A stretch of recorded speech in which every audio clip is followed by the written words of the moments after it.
Assalamualaikum warahmatullahi wabarakatuh. Kami dari kelompok 8, di sini kami akan mempresentasikan hasil diskusi dari kelompok kami yang beranggotakan. Yang pertama ada Anissa Nurul Fadila, NIM 167, yang kedua saya sendiri, Erdisa Lestari, NIM 211, yang ketiga Awali Nur Cahyani, NIM 201, yang keempat Naili Koniah, NIM 210, yang kelima Nila Syahkiratul Rizkiyah, NIM 230. Dengan tema pembahasan, yang pertama pengertian artikel, jenis, format, dan contohnya. Yang kedua, pengertian makalah, jenis, format, dan contohnya.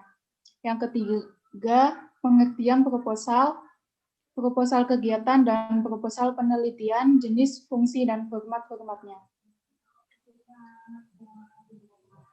Yang pertama, artikel. Artikel adalah karangan faktual secara lengkap dengan panjang tertentu yang dibuat untuk dipublikasikan di media online maupun cetak, melalui koran, majalah, buletin, dan sebagainya, dan bertujuan menyampaikan gagasan dan fakta yang dapat meyakinkan, mendidik, dan menghibur. Jenis artikel yang pertama ada narasi. Artikel narasi adalah jenis artikel yang isinya menceritakan tentang rangkaian peristiwa secara sistematis, awal, tengah, dan akhir. Di dalam narasi terdapat tokoh, konflik, dan penyelesaian masalah. Contoh narasi, biografi, autobiografi, kisah pengalaman. Yang kedua, deskripsi. Artikel deskripsi adalah artikel karangan yang menggambarkan tentang suatu hal kepada pembacanya, sehingga pembaca seolah-olah dapat merasakan, melihat, dan mendengar isi dari deskripsi. Yang ketiga, eksposisi. Artikel eksposisi adalah jenis artikel yang isinya menjelaskan atau memberikan informasi mengenai suatu topik agar menambah pengetahuan pembacanya. Artikel eksposisi biasanya dilengkapi dengan gambar, grafik, dan informasi pendukung lainnya. Yang keempat, argumentasi. Artikel argumentasi adalah suatu karangan yang tujuannya ingin membuktikan kebenaran sebuah pendapat dengan menyajikan data atau fakta sebagai alasan. Di dalam artikel argumentasi biasanya terdapat unsur opini dan data, serta fakta sebagai pendukung opini. Yang kelima, persuasi. Artikel persuasi adalah artikel yang isinya bertujuan untuk mempengaruhi pembaca sehingga bersedia melakukan sesuatu yang dianjurkan oleh si penulis dalam karangannya. Artikel seperti ini banyak digunakan dalam kampanye-kampanye. Misalnya kampanye anti narkoba yang isinya menjelaskan tentang bahaya narkoba. Selanjutnya akan dibacakan oleh teman saya. Untuk format dalam penulisan artikel, yang ke-1 urutan penyusunan benar. Dalam penyusunan format penulisan artikel, penulis sebaiknya memperhatikan format penyusunan yang benar dalam sebuah artikel. Yang kedua, intro atau pembukaan. Bagian ini berguna sebagai pembukaan atau pengantar yang harus ada sehingga artikel dapat lebih menarik ketika dibaca. Intro atau pengantar sebaiknya tidak terlalu panjang, namun juga merupakan summary atau ringkasan dari seluruh artikel. Yang ketiga, isi atau konten. Penulis wajib menuangkan seluruh ide dan informasi yang akan diberikan pada artikel tersebut, sehingga pembaca dapat memperoleh informasi yang benar terkait seluruh.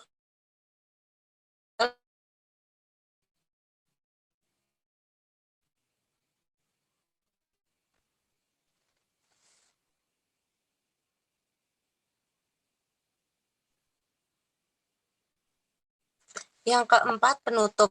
Diharapkan penulis sudah tidak memberikan informasi tambahan apapun kepada para pembaca sehingga pembaca tidak mengalami kebingungan. Penutup merupakan bagian akhir dari artikel yang juga menjadi kesimpulan seluruh isi artikel yang telah ditulis. Yang kelima, teknis dan pengaturan font.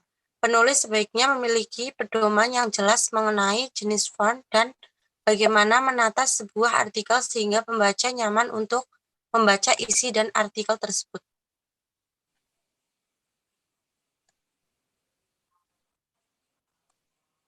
Yang keenam, jelas dan tertera. Secara umum, pemilihan jenis font sebaiknya dipilih berdasarkan model font yang sudah yang mudah untuk dibaca. Seluruh informasi harus disampaikan dengan baik kepada semua pembaca, sehingga tujuan utama dari artikel tersebut tercapai dengan baik. Yang ketujuh, ukuran font. Ukuran tersebut tidak boleh terlalu besar, namun juga tidak disarankan untuk memilih font dengan ukuran terlalu kecil.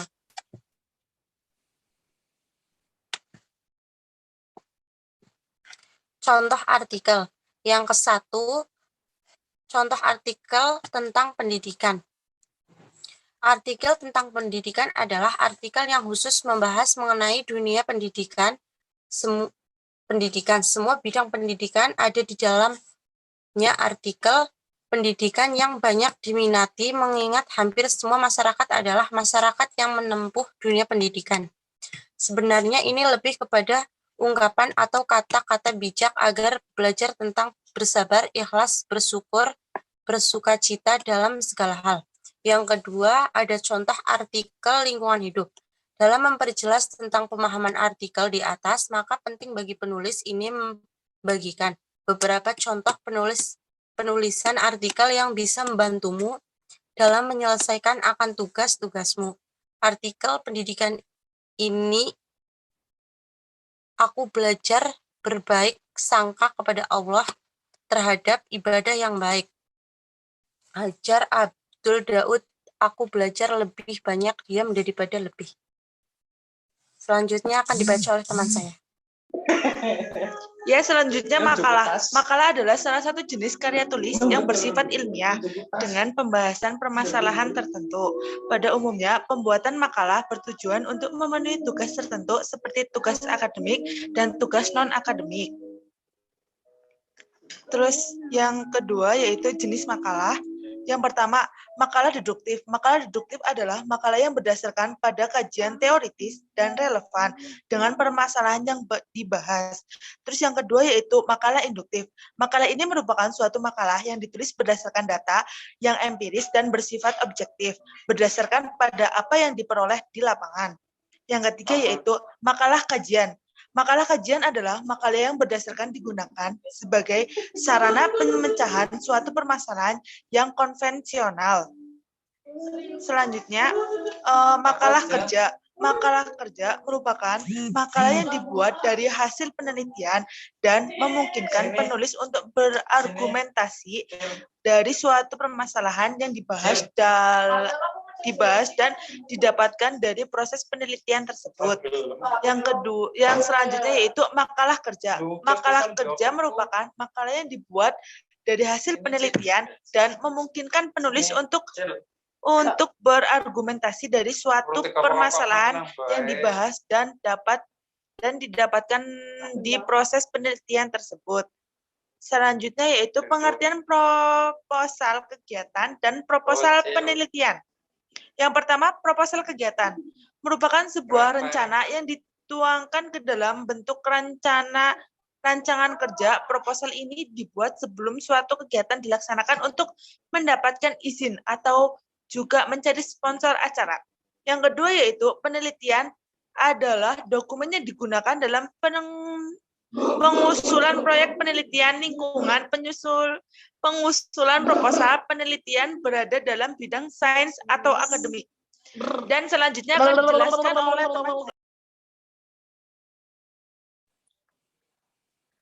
Ya, selanjutnya ada jenis proposal kegiatan. Yang pertama ada proposal bisnis, yaitu proposal yang berhubungan dengan dunia bisnis, baik perorangan maupun kelompok. Contoh proposal bisnis misalnya ada proposal pendirian suatu usaha, proposal kerjasama antar perusahaan, dan lain-lain. Yang kedua ada proposal penelitian, yaitu proposal yang umumnya digunakan pada bidang akademisi. Contoh proposal penelitian misalnya proposal untuk membuat skripsi, tesis, dan lainnya. Proposal ini disebut sebagai pengajuan kegiatan penelitian. Yang ketiga di sini ada proposal proyek, yaitu proposal yang umumnya digunakan pada dunia bisnis di mana isi proposal tersebut tentang rangkaian rencana kegiatan. Contohnya adalah proposal suatu proyek pembangunan. Selanjutnya di sini ada jenis proposal penelitian. Yang pertama ada proposal penelitian pengembangan digunakan untuk kegiatan yang menghasilkan rancangan atau produk yang bisa digunakan untuk memecahkan masalah-masalah yang aktual. Yang kedua ada proposal penelitian kajian pustaka dilaksanakan untuk memecahkan suatu masalah yang pada dasarnya bertumpu pada penelaahan kritis dan mendalam terhadap bahan-bahan pustaka yang relevan. Yang ketiga ada proposal penelitian kualitatif yang dimaksudkan adalah untuk mengungkapkan gejala secara holistik, kontekstual melalui pengumpulan data dari latar alami dengan memanfaatkan diri peneliti sebagai instrumen kunci. Yang keempat ada jenis proposal penelitian kuantitatif pada dasarnya menggunakan pendekatan deduktif-induktif. Selanjutnya, di sini ada fungsi proposal kegiatan. Yang pertama ada sebagai pengajuan rencana kegiatan dan lembaga-lembaga pemerintah atau swasta. Yang kedua ada sebagai pengajuan permohonan dana kepada pihak sponsor. Yang terakhir ada sebagai data manajemen dalam mengadakan acara atau kegiatan lainnya. Selanjutnya ada fungsi proposal penelitian. Yang pertama, yang paling utama proposal penelitian adalah membantu kita memikirkan proyek penelitian yang akan kita lakukan dan memperkirakan kesulitan yang mungkin timbul. Yang kedua ada bagi mereka yang tidak yakin apa yang akan menjadi fokus mereka, proposal penelitian dapat menjadi ruang untuk mengeksplorasi pilihan, mungkin dengan satu proposal untuk setiap topik potensial yang kemudian dapat lebih mudah dibandingkan dan dievaluasi daripada ketika mereka masih hanya ide di kepala seseorang. Yang terakhir ada proposal penelitian dapat menjadi tempat awal yang efektif untuk membahas proyek dengan pembimbing kita, misalnya pembimbing skripsi, tesis, disertasi, dan lain-lain. Selanjutnya akan dibacakan oleh teman saya. Selanjutnya adalah format proposal kegiatan. 1. Pendahuluan. Terdiri dari motivasi internal, motivasi eksternal, faktor internal, dan faktor eksternal. Yang kedua adalah rumusan masalah, terdiri dari faktor pendukung dan faktor penghambat. Yang ketiga, maksud dan tujuan proposal. A. Maksud, B. Tujuan. Yang keempat, ada dasar kegiatan. Yang kelima, tema kegiatan. Yang keenam, waktu dan tempat pelaksanaan kegiatan. 7. Sumber dana. Yang kedelapan, target yang diharapkan. Terdiri dari lingkungan keluarga, lingkungan sekolah, lingkungan masyarakat. Yang kesembilan, yaitu susunan panitia. Yang ke-10, anggaran dana. 11, penutup.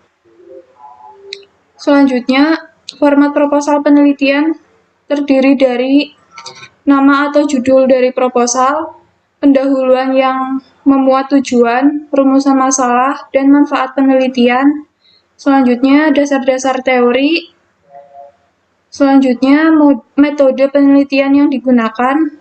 Selanjutnya, jadwal pelaksanaan kegiatan penelitian, daftar orang-orang yang terlibat dalam pembuatan atau penyusunan proposal. Yang ketujuh, rincian seluruh kegiatan. Sekian presentasi dari kelompok kami. Apabila ada kesalahan, kami mohon maaf. Terima kasih. Wassalamualaikum warahmatullahi wabarakatuh.